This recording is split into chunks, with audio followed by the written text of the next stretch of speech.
అన్న చెప్పండి అన్న, అంటే ఇంకా కొన్ని రోజుల్లోనే ఎలక్షన్ స్టార్ట్ అవుతున్నాయి కదా. ఓకే, ఈ 5 yearsలో వైసీపీ పాలనకు సంబంధించి మీ కామెంట్ ఏంటి? ఈ 5 సంవత్సరాల్లో జనాలను కానీ, ఇటు తెలుగుదేశం కార్యకర్తలను కానీ, ఉద్యోగస్తులను కానీ ఎవరిని కూడా ఈ గవర్నమెంటు సుఖపెట్టినటువంటి దాఖలాలు లేవు. అయితే ఈరోజు పరిస్థితి ఆలోచిస్తే ప్రభుత్వం మీద ప్రజానీకం, ఎంప్లాయీస్ అందరూ కూడా వ్యతిరేకంగా ఉన్నారు. కాబట్టి ఈ రాబోయే సార్వత్రిక ఎన్నికల్లో తెలుగుదేశం పార్టీ ఘన విజయం అనేది 100% ఖరారైపోయినట్టే. దీంట్లో ఎటువంటి సందేహం లేదు. చాలామంది కూడా మాది సర్వేపల్లి నియోజకవర్గం, వెంకటాచలం మండలం, అనికేపల్లి గ్రామం.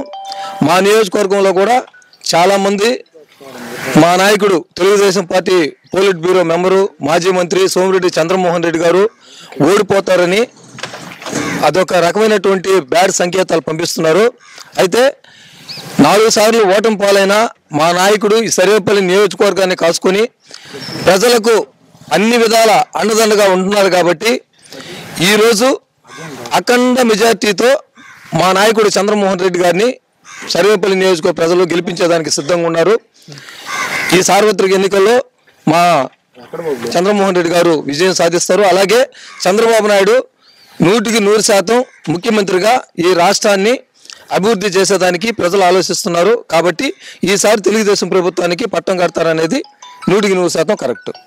పోతే నెల్లూరు నగరం గురించి చెప్పండి అన్న. అంటే నారాయణ గారు ఈసారి గెలిచేదానికి ఛాన్స్ ఉంది అనుకుంటున్నారా? అంటే లాస్ట్ టైం కూడా చాలా తక్కువ మార్జిన్తోనే ఓడిపోయారు అనిల్ కుమార్ యాదవ్తో పోటీపడి.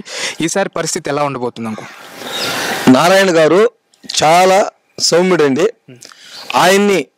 ఆయన ఎవరినన్నా అనవసరంగా విమర్శించడం కానీ, ఒకరిని దురుద్దేశంతో మాట్లాడడం కానీ ఇలాంటి పనులు ఆయన ఎప్పుడు చేయరు.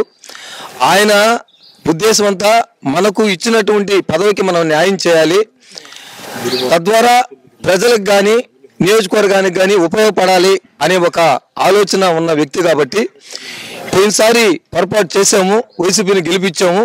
ఈసారి ఖచ్చితంగా నారాయణ గారిని ఎమ్మెల్యేగా గెలిపించకపోతే నెల్లూరు సిటీ డెవలప్ కాదు అనేది ప్రజానికానికి తెలుసు. కాబట్టి ఈసారి ఖచ్చితంగా నారాయణ గారు అత్యధిక మెజార్టీతో నెల్లూరు నగరంలో గెలుస్తారు. థ్యాంక్స్.